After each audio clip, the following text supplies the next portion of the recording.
Very nice, Brent, and thank you for the introduction. Brent was telling me that that studio wrestling had a pretty big presence in the St. Louis area a couple decades ago, and I was hoping for a little bit more of a ring announcement with perhaps an intro music, some fog lights, or some fog or something like that. But that was certainly a graceful introduction, and I appreciate your kind words. Good afternoon, everybody. Before I begin, I want to thank Southern Illinois University Edwardsville and for having me here, and for all of you for coming out to listen and to talk about this really very interesting topic of conversation. I read through some of the names and the bios of the other speakers in this series, and I'm truly humbled to be part of this very large international community that Brent and Southern Illinois has asked to speak. I'd also like to thank Ron Schaefer for his involvement in putting this series together, and for Brent for taking care of everything. The moment I landed to the moment I leave here, Brent has taken care of everything, been taking care of me really well, so I appreciate his help in setting up this event. So welcome, and hopefully we'll be able to have a really great discussion about globalization and social media. So, Viva la Twitter revolution. This simple 140-character short messaging online social networking service has fanned the flames of revolutions throughout the Middle East and North Africa, promoting democracy in regions of the earth that have faced the wrath of authoritarian power and brutal militaristic regimes for decades, giving voice to thousands of citizens in those nations who have never been able to exercise their rights to freedom of speech. Today I'd like to talk about this Twitter revolution and how technology can act as an agent for change and revolutions around the world. In this discussion, I hope to lend some perspective to the larger question, of the role of technology in global affairs and the political sphere, while also attempting to open up some questions pertaining to the future utility of social media technologies. We find ourselves in a time when instant communications through information and communication technologies, or ICTs, and I'll use the abbreviation ICTs so that if you hear that term, you'll be familiar with it. Information communication technologies, or ICTs, permits us to see and make real some of the complexities of geopolitical conflicts and activist movements around the world. Undoubtedly, social media technologies have played a role, but I hope to interrogate how much of a role ICTs have played in revolutions in the Middle East and North Africa. And as I open up this discussion, I invite you to think along with me about these issues. There are, in this space, many more questions than answers. And I'm telling you that quite honestly because I want to be able to hear your questions at the end of this, and hopefully we can find at least some avenues of research for all of you, hopefully, and for myself as well, to start to explore some of these very difficult questions. A good question can be answered, and researchers like myself love a well-conceived research question. So please don't be shy about asking questions near the end of the discussion. Now, I study media from a United States-based perspective, which simply means I'm interested in how Western-based economic and telecommunications policies influence the ways in which technologies are adopted and spread in the international marketplace. My background is in information technology, so and it's actually been more of a curious background because I also started in healthcare information technology. So I had to grapple with a lot of systems-based understandings, the human system, the system of people who work in the healthcare industry and in organizations, and then information technology as systems themselves. And these are all complicated but very interesting places to examine. And later, after that, I earned a degree in multimedia technology, which gave me a chance to learn how to design for these environments. And I find myself making mobile applications and doing things that help to shape a message and tell a story across these platforms. So I've been trying to sort of be a jack of all trades and hopefully a master of something at some point. But one of the laws of technology that really strikes and resonates with me is this maxim: technology is neither good nor bad, nor is it neutral. Okay? So think about that for just a moment. Technology is neither good nor bad, nor is it neutral. Now, I want to set the framework for this discussion. I'll be speaking about Twitter as one of the more prominent social networking technologies in global political movements, and at the end we can discuss a number of issues related to other internet-based technologies, but for now I'm going to sort of ground the discussion in Twitter as a representation of the whole. A brief word about how Twitter works for those of you who might not be familiar with it. How many people tweet? Just show of hands. Oh, really nice, nice cross-section. I'm going to go back to my first slide. If you'd like to tweet about this presentation, you're welcome to do so. I've invented a hashtag, SIUE ISS for International Speaker Series, and my Twitter handle is there. It's at William J, and you're welcome to tweet your opinions or anything that you might find useful in this discussion. For those of you who don't know much about Twitter, first of all, it's an open platform. It's a public platform. So anybody who wants to participate on this network, provided they have access to the website, can participate on this network. Twitter users have invented hashtags as a way to group conversations, to allow for people to search the network later on to see what had happened in a given conversation. Now, Twitter can only be searched for, I believe, 2 to 3 weeks after whatever the current event is. So there are other platforms that have sprung up, like an app called Storify that allows you to store a particular story that might happen. It's one of the most clever names in technology because it wraps up storage and telling a story and everything. But it's interesting how the users have shaped this technology. If you want to refer to a username, you use the terminology @ and then the username. So @ William J for me, and you can look on the website to see all of the things that I've tweeted by looking at my username on the site. Furthermore, you can retweet. So if I say something interesting and you want to send that along, you put RT in front of that tweet and then you can quote what that user has said. And finally, if you want to join in a conversation with somebody, you can just use that @ reply, and the combination of the @ reply and the hashtag becomes the conversation that you're tracking. So with this technology, many have found that it's really ad hoc and very useful in social movements, and I want to talk about some of those things. It's the one that becomes implicated in mass media and revolutions around the world, and often finds its name associated with headlines and stories about how revolutionary forces organize and communicate. So as a way about thinking about Twitter, I'd like to identify exactly when and where this Twitter revolution occurred. The Twitter revolution occurred in Moldova in April 2009.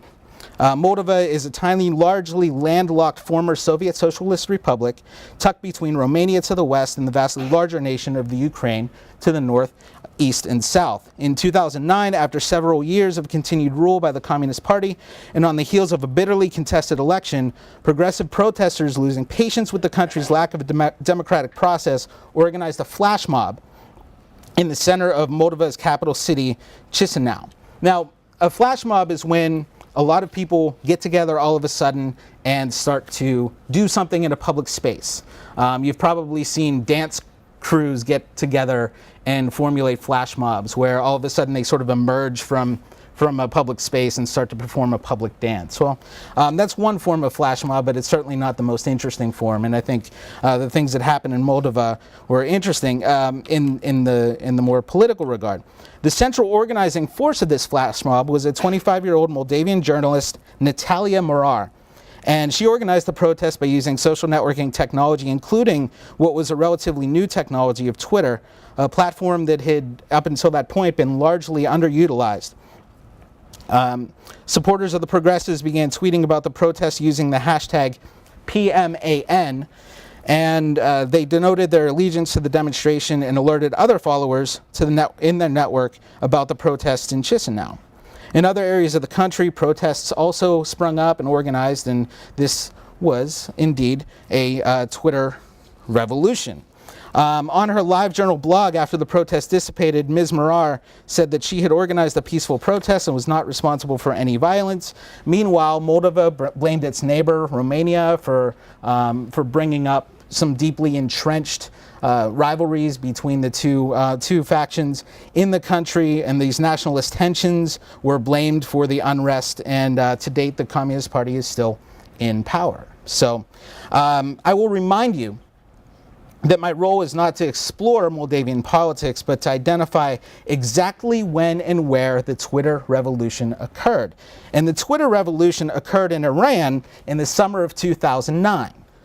On Saturday, June 13th, after election results announced the election of Ahmadinejad to a successive term as president of Iran, supporters of his opponent Mousavi took to the streets to protest the results.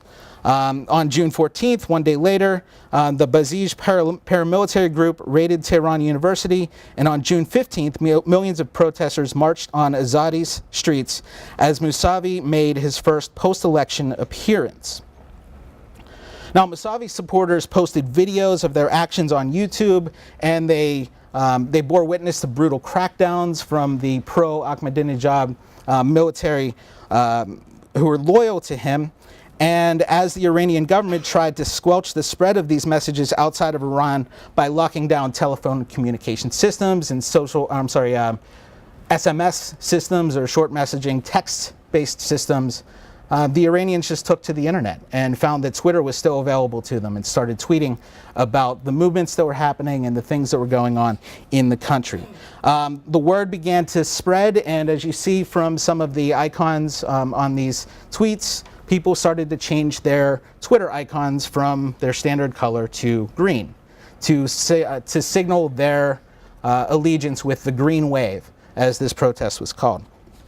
Now, most movements worth their salt have a particular moment where the movement becomes galvanized, and this particular movement became galvanized around the woman named simply Neda. And she has a longer name, or she had a longer name, but that little name, that little pithy sort of name, coupled with what happened to her, really galvanized the events in Iran. She was murdered, and her murder was captured on video. And this murder was captured on video and then uploaded to YouTube and then spread through Twitter. And the footage of this murder and sort of the chilled look in her eye and the things that you could associate with that very vivid image of what happened became something that moved a lot of people outside of Iran to pay closer attention to what was going on. Up until that point, yes, there were millions of people on the ground and millions of people communicating about this event, but it's usually that one moment that gets galvanized in the media that starts to make things more real for people. So the powerful images emerging from Iran were bolstered by several factors. One, the Iranian diaspora in the United States and Europe, they're an educated group of people, and they're fairly upwardly mobile, right?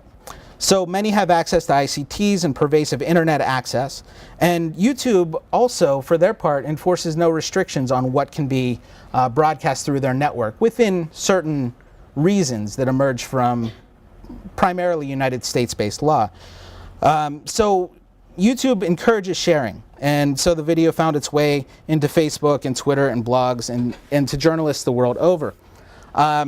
This is a tweet from Mousavi himself at the time, and he was trying to help move people along as well. So he was using this as a broadcast mechanism inside of Iran. And he's saying he's asking everyone in Tehran to go onto their rooftops and shout in protest. So the way the technology emerges in Iran becomes very interesting. However, in the United States, there are people who are sitting at their desks and monitoring the situation and getting the message out. And one of these people is Andy Carvin from NPR. How many of you have heard the name Andy Carvin from NPR? Okay, probably a couple in maybe a mass communications course or something like that. Andy Carvin is a voracious Twitter user. He tweets all day long, all day, all night. He is as active on Twitter as perhaps anybody else who is a Justin Bieber fan, perhaps. You know, he's always on this network. So he's also the founder of the Digital Divide Network, a group whose main concern is bridging the gap between those who have access to ICTs and those who do not. And so His guiding philosophy is to get technology in places where technology is not readily available and get devices like smartphones into the hands of people who really need those devices. Ethan Zuckerman with Global Voices is also a prominent person at MIT University. He's in the Center for Civic Media, and he's a really great person to watch as well in this space.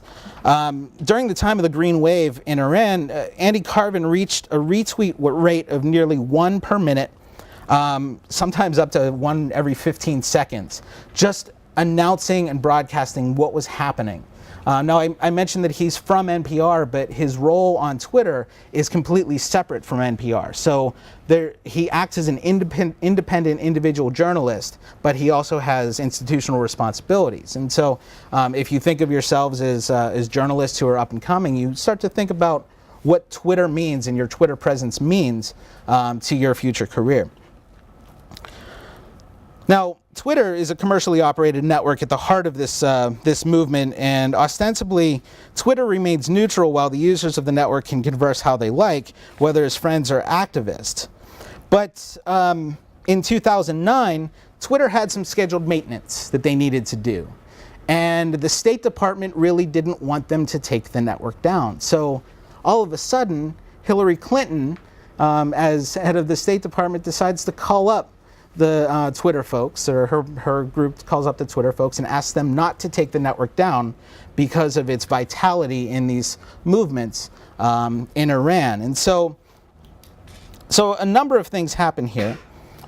First, Hillary Clinton, as Secretary of State, understands and recognizes the value of the platform itself, and the platform moves from a position of simply social conversation or activist movement to a place of surveillance, active surveillance, as on the part of the United States government and by whomever might be looking at the network. So I don't want to really comment on this tenuous relationship between Twitter and the United States government and telecommunications policy. I'm really here today to identify for you where the Twitter revolution actually occurred. We still have not gotten there yet. The Twitter revolution occurred in Tunisia.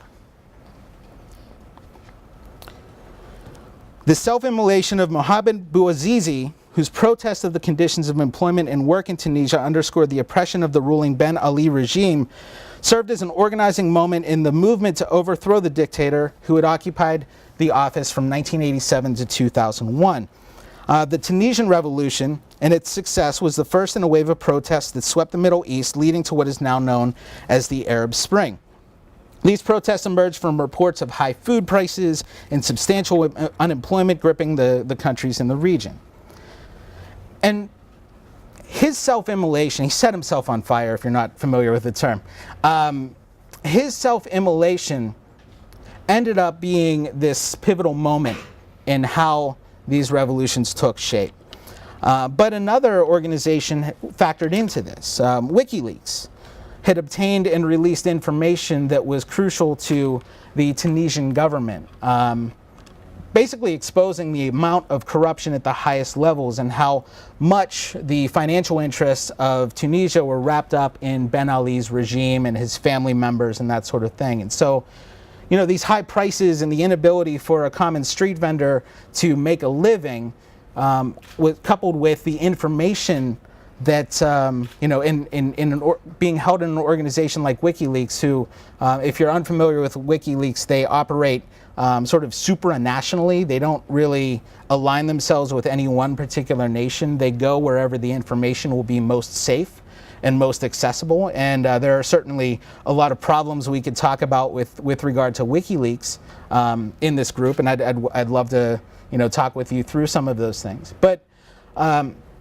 organizations like this have started to emerge in this new information space where you can house servers anywhere on the internet. And it doesn't matter the geographic location, it only matters what the structure of the laws actually are within those particular nations.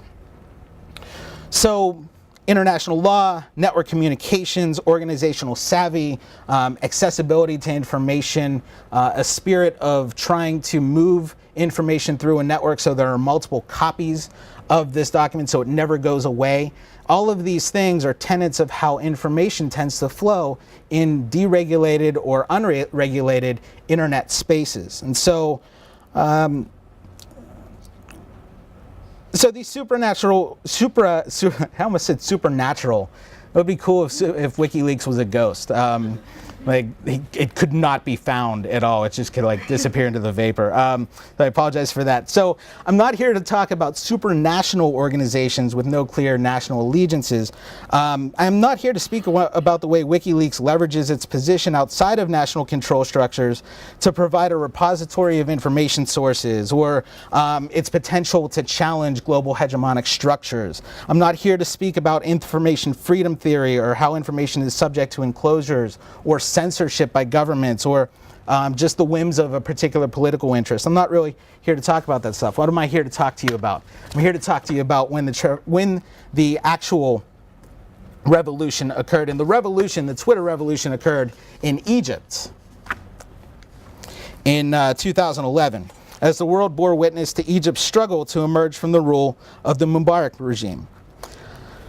Now, the protests in Egypt really kind of brought forth what the Arab Spring movement was about. The fairly educated populace, access to telecommunications technology, access to the internet, robust ties to commercial opportunities in that space. So the people were already using this technology. Twitter had already emerged as a pretty prominent force, but it was mostly among the elites and the journalists of the area. So as we think through some of these problems, we can't deny the role of journalists in moving this information outside of a country. We tend to give credit a lot of times to self-organizing groups or groups that start to find ways to use technology, but oftentimes, and as I've hopefully illustrated, we see that there are certain organizing factors or organizing people or bodies that try to make sure that the message gets maintained and sustained through these networks. Okay? So when Mubarak tried to cut off internet access and used some rather ham-fisted ways of doing that, the wheels were already in motion. This revolution was already happening. And, you know, I again don't want to really get into the whole geopolitical space with this technology. I really just want to kind of answer how and where and when the Twitter revolution has occurred. And it happened on Wall Street in 2011. The Twitter revolution occurred whenever Occupy Wall Street decided to start to move to strike against Wall Street and to start to criticize the economic structures and the notorious 1% in the United States. And the Occupy movement utilized Twitter fantastically, but they also utilized other social networking technologies and blogging platforms and even open video spaces. They used Justin.tv as a way to broadcast video. So people with handheld iPhones and Android devices could take a video and actually could be streaming live from the scene with nothing more than an Android phone and a wireless connection. So we're taking advantage in this time period with the Occupy movement of Verizon and AT&T and very deeply entrenched telecommunication systems in the United States, part of whom were very pivotal in bringing telecommunications to other areas around the world. So we start to see that telecommunications infrastructure becomes a huge part in how these technologies are adopted around the world. And in great part, these telecommunications infrastructures are part of the development process of emerging nations as they try to participate in a global economy. Now, the Occupy movement was probably one of the largest and most deeply entrenched movements the United States has ever seen. There were protests in several cities across the nation that lasted for months on end.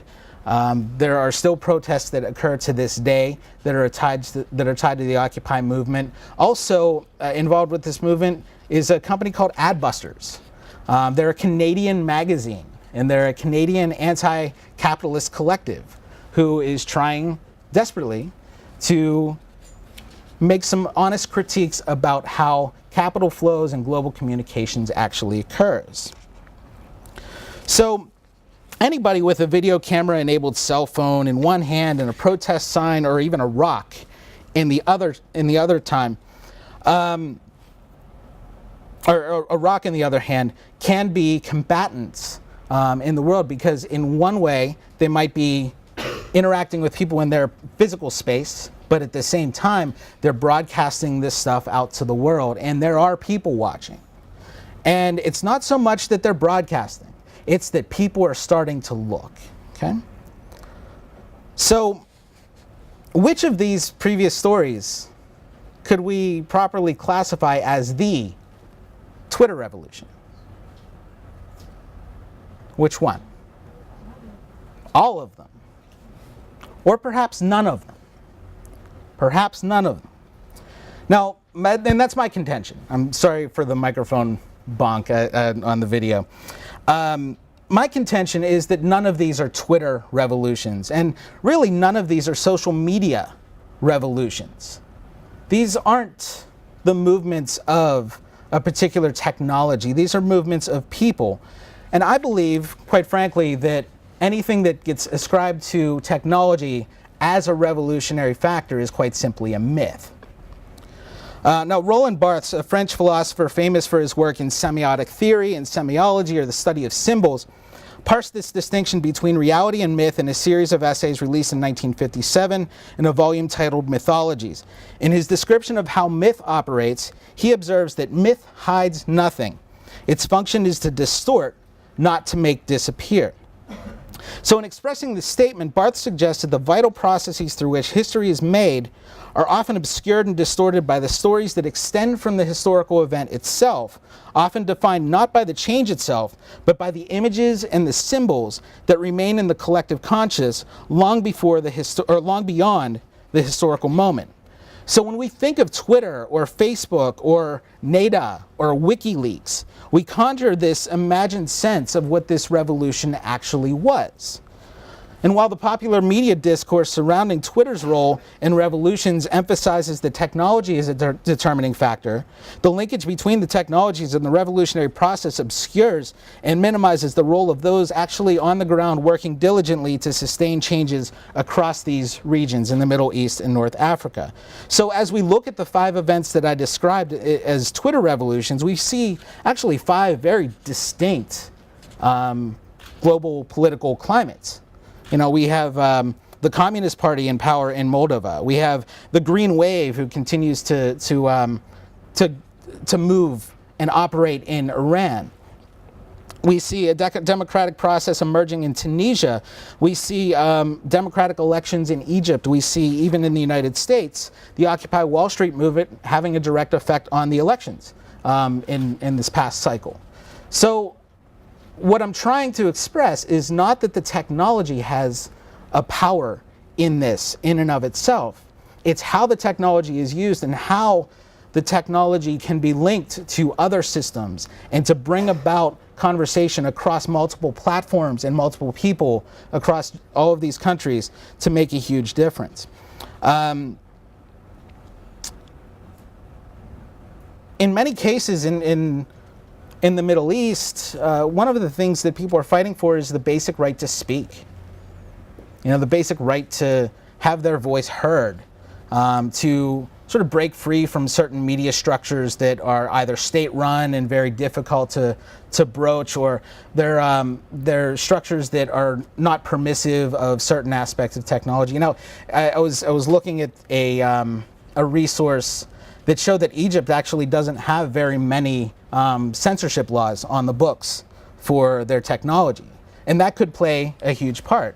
Now, if you look at a country like Libya or Syria, where these technologies are under lock and key and they're very restricted and they can be shut down at any moment, we see different ways that force has to be used or diplomacy has to be used in order to push the envelope in these regions. So it's difficult in one hand to say that the technology hasn't done anything. But on the other hand, the technology has not been able to do enough if the infrastructure does not exist, and also if educational opportunities and other factors don't emerge in those regions. So one of the questions I have, and I'm hoping that this turns into a bigger research question, and maybe for all of you, is why hasn't Syria been tweeted? Why has not the Syrian revolution not been tweeted? And I contend that there are a few reasons for this. I think perhaps the long history of cooperation with and aid to Egypt from the United States has a lot to do with the way infrastructure has taken root in that country. I think also the Syrian Civil War, that's a tongue twister, the Syrian Civil War has been bloody and devastating and doesn't make for a good media story. And our journalists don't know enough about Syria. We're not embedded there. Journalists are in danger in Syria. They risk their lives to try and get stories out of that region. So it's not an easy place to move a story from on the ground to online and across the world.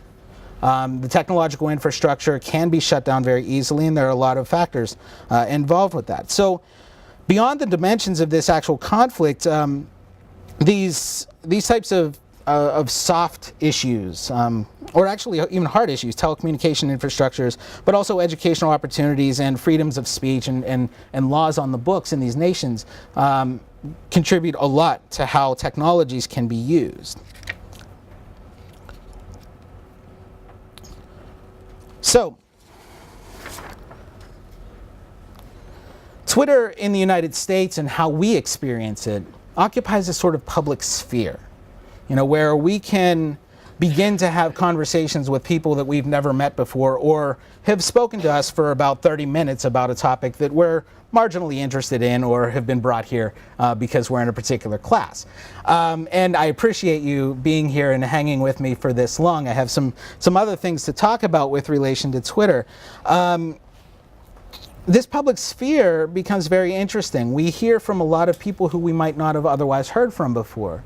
But we also have opinion leaders that start to emerge and start to guide and shape the conversation. And more, these become celebrities. These become people who are engaged in politics.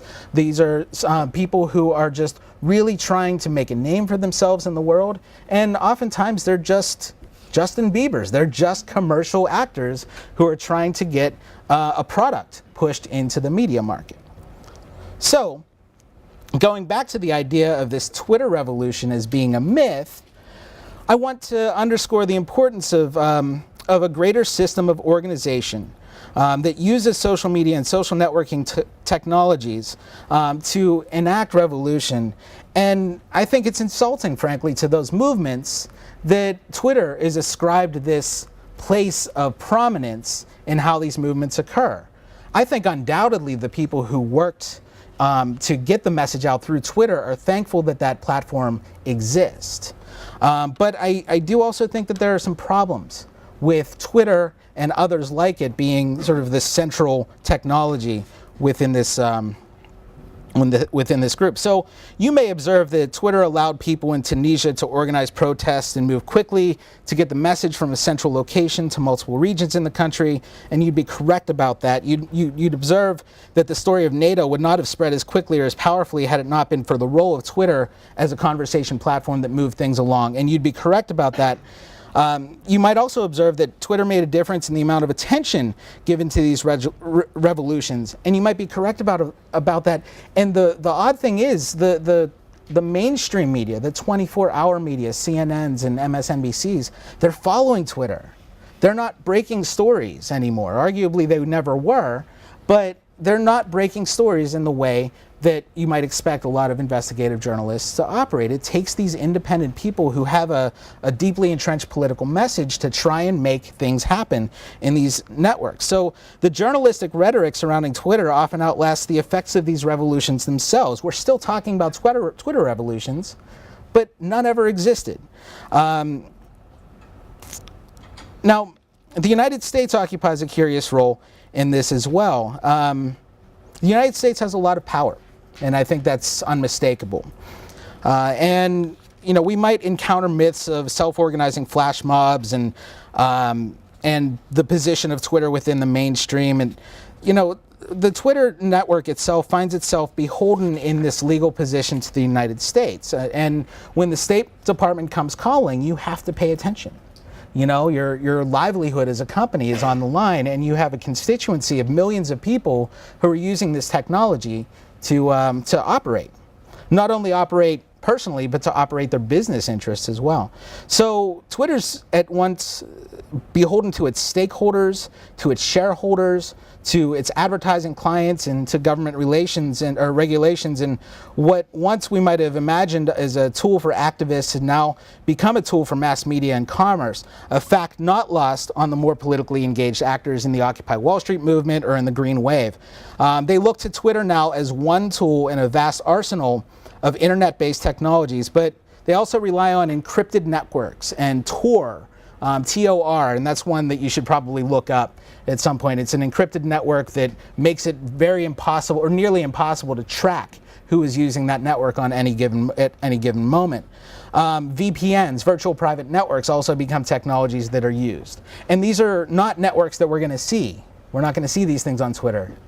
And we're not going to see the mass media talk about Tor because it's private as a revolutionary force. Okay? So this dialogue leads me to another point. Twitter doesn't exist in isolation. It's pivotal. It's a conversation platform. But YouTube and Vimeo play an important role. News agency sites, political activist sites, Alternet occupies a particular role. Facebook groups, and particularly Facebook groups that had organized prior to the Green Wave. You know, there are groups that had been around for a couple of years with 200,000 members, and then whenever the Iranian Green Wave started to occur in 2009, there was a ready-made audience there. So what happens is not that Facebook has a role in this. I mean, they are a platform, certainly, but what's there is that there's an organized group already. And it's just a matter of knowing who those groups are that are going to make the best audience for your message, and then pushing that message out to a wider audience through Twitter and YouTube and through all of these other digital tools. So in the midst of what truly are revolutions and viable social movements, the legitimization of these platforms in many ways delegitimates the powerful networks of people who reach a breaking point and find that the power to make a difference truly does reside in their hands. In realization of this power and this access to technology, this move to communicate over longer distances at increasingly cheaper costs, we do begin to see the growth of nations out of relative poverty and oppression and into the globalized marketplace. So when people like Andy Carvin take to Twitter, they use it as a tool to give voice to those who are just beginning to find ways to revolutionize their lives and find ways to take a step in the right direction. But the true revolution will have occurred when these people find justice and equality and opportunity and food and shelter and clothing and the types of things that we all enjoy and the types of things that are mandated by the United Nations.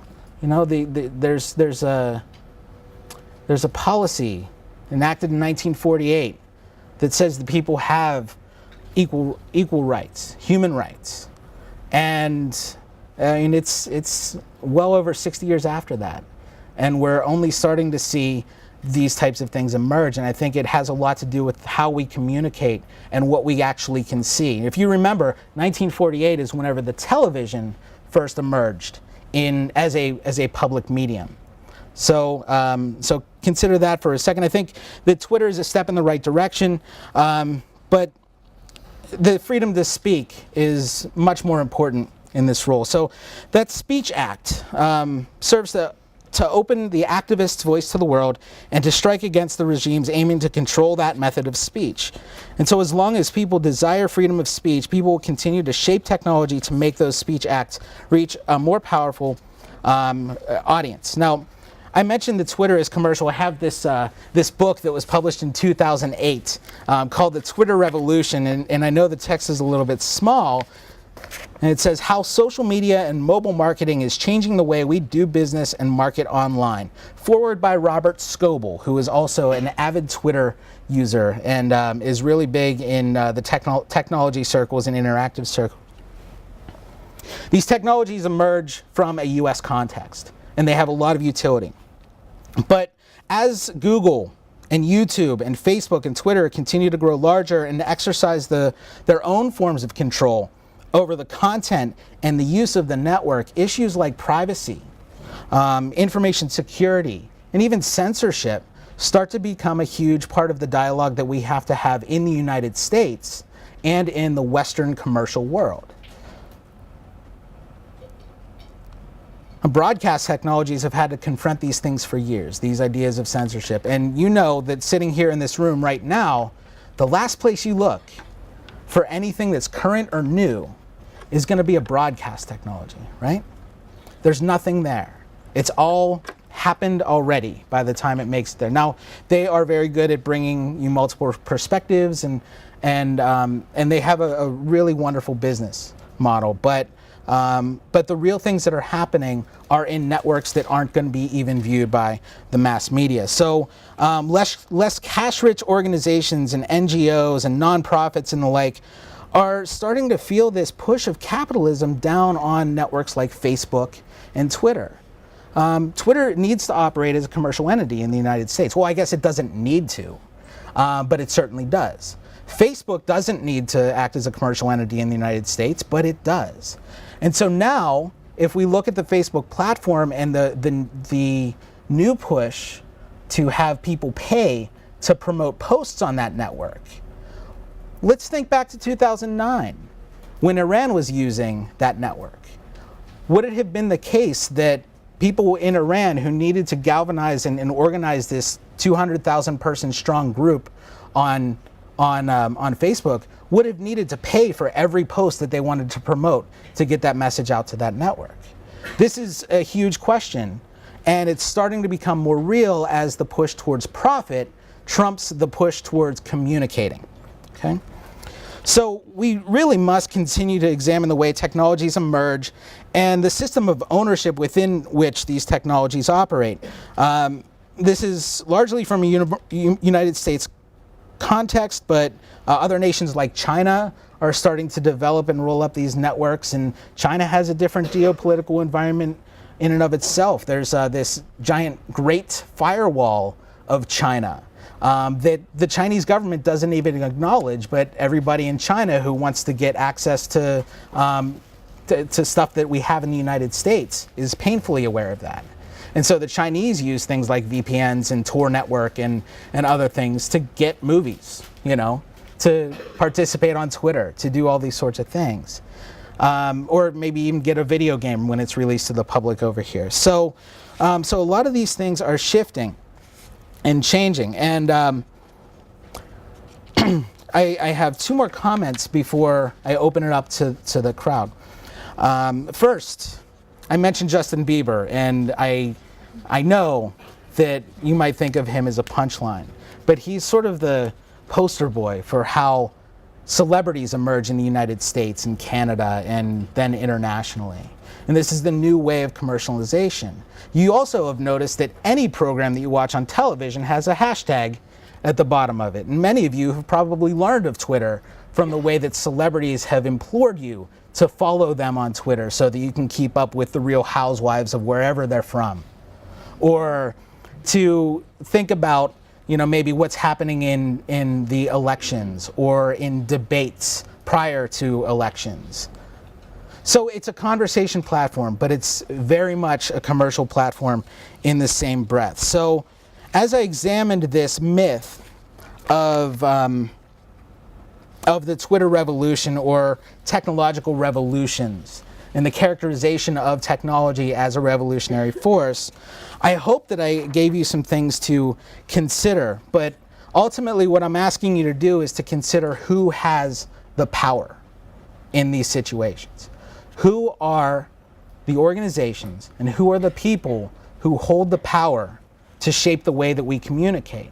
Because we are living in a very interesting time as far as global communications are concerned. Not since the dawn of the broadcast era have we had an opportunity to shape the way that policy is made around technology. You know, radio used to be free. It absolutely used to be free. And then a couple of disasters happened at sea, you know, Titanic and such, where the radio technology was implicated in some of the problems with how communication was occurring. And the United States Navy and the United States of America took over the regulation of the broadcast airwaves. And we see that today. Verizon was able to buy a lot of licenses in the wireless space because they have a lot of money, but they also have a lot of people who are well aware of how telecommunications operates, and they can get access to those licenses. So, you know, we have to be critical of these structures, and it's great that we can communicate with hashtags and things like that, but at the same time, we want to be sure that we understand exactly what type of things technology affords us and what powers are at play. So I'll leave you with this. The reader, as Roland Barthes suggests, the reader lives the myth as a story at once true and unreal. So we can characterize things as Twitter revolutions, but it could come to pass that many years from now, maybe even 2 years from now, that the revolution will not be tweeted. And I thank you.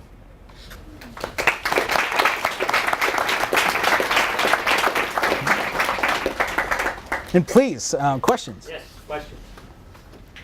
Or comments? Yes, please.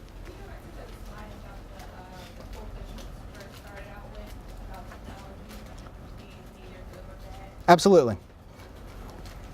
Yeah, this is part of Mel Kranzberg's 5 laws of technology, and I don't know the other 4 readily off the top of my head, but what would you like to say about it?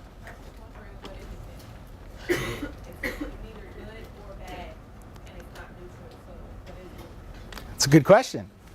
Technology is neither good nor bad, nor is it neutral. So where does technology emerge from?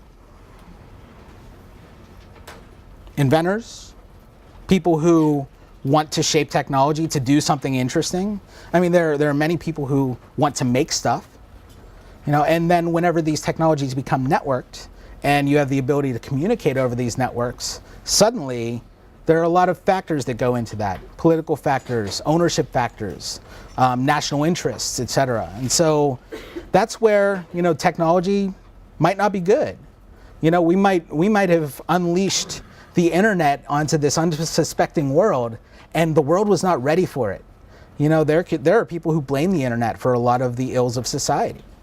You know, and so in discussing technology by being neither good nor bad nor neutral, we actually have a really good starting point to ask a lot of these really important questions. Yes?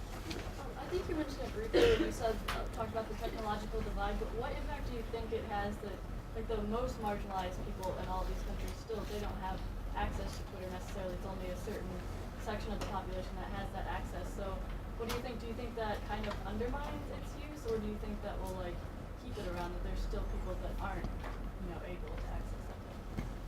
Yeah, that's a really interesting question. A lot of people are starting to grapple with that. Instead of thinking about international areas that I'm not really truly well versed, I honestly wanted to just talk about the Twitter revolution. I thought it was funny to keep coming back to it. But you know, in the United States, we even have we have a lot of divide issues actually, and you know, you can see it in the state of Illinois if you look hard enough.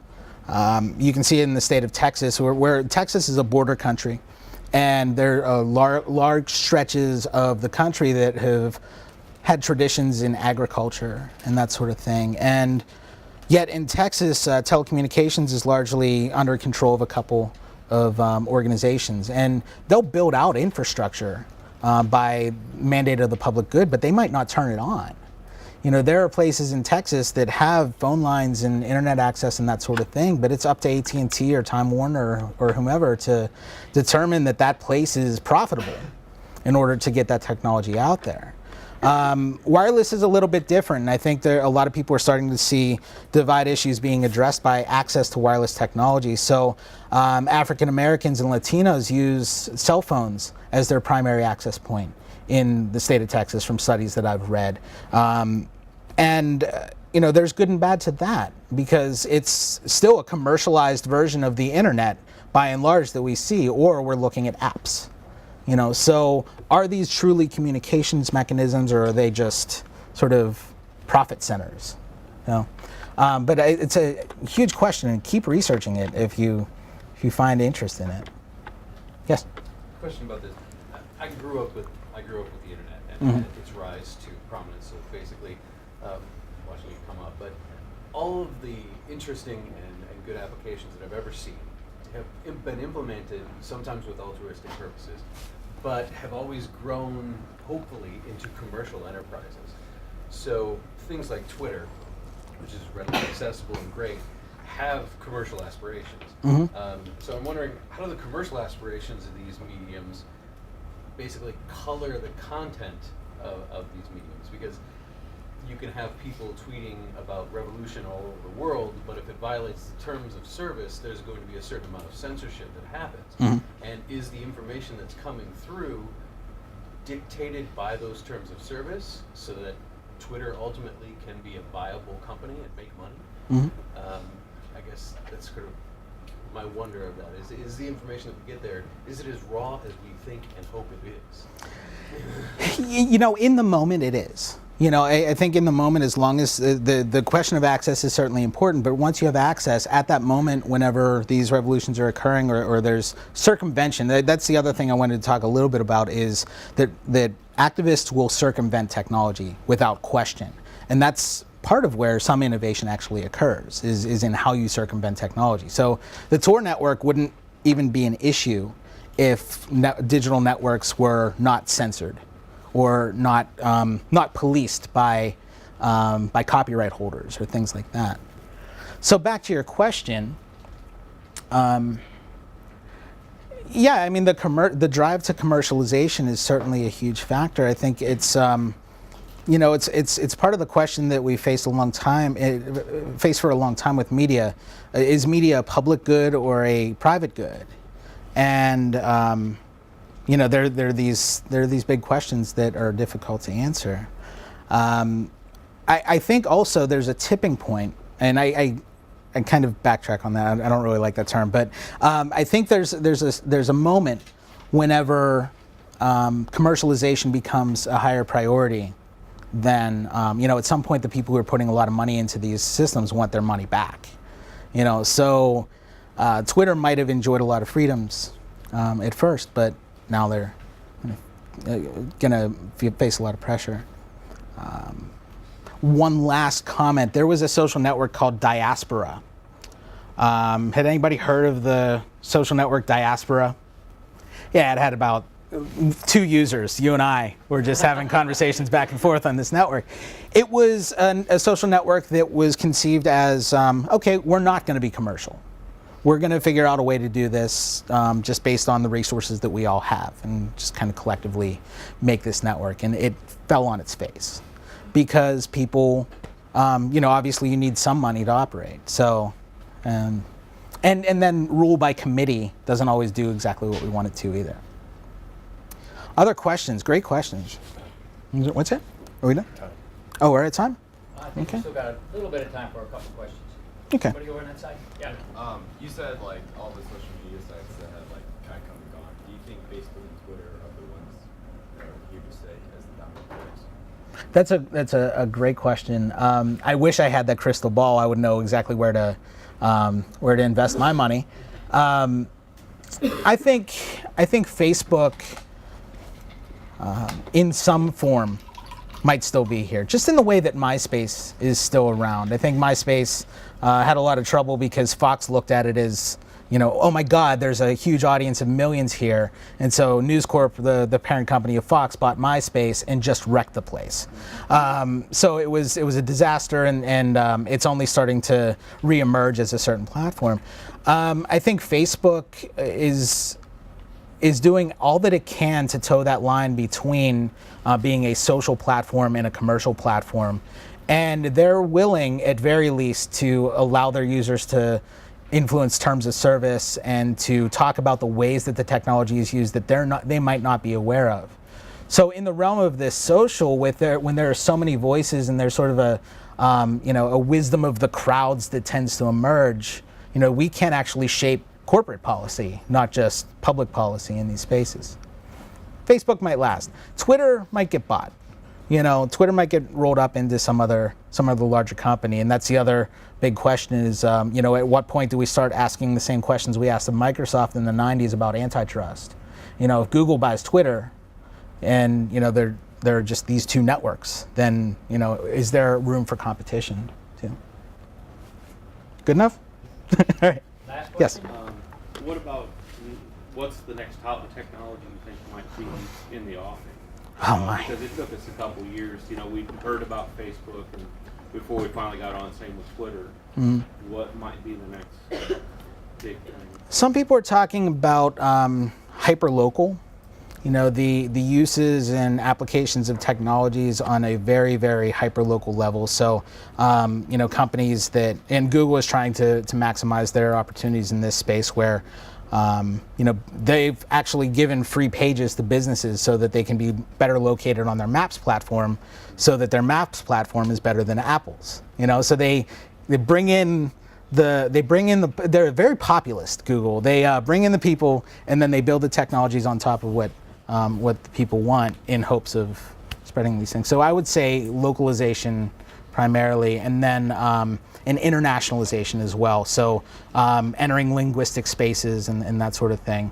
Like Brazil is a huge blind spot for the United States, and as far as policy is concerned. So we tend to look at East-West, and I talked a lot about East-West, but there's a lot that we haven't explored, and that's really important to explore in North-South relations here too. Okay. Okay, Well, thank you. all right, thank you guys.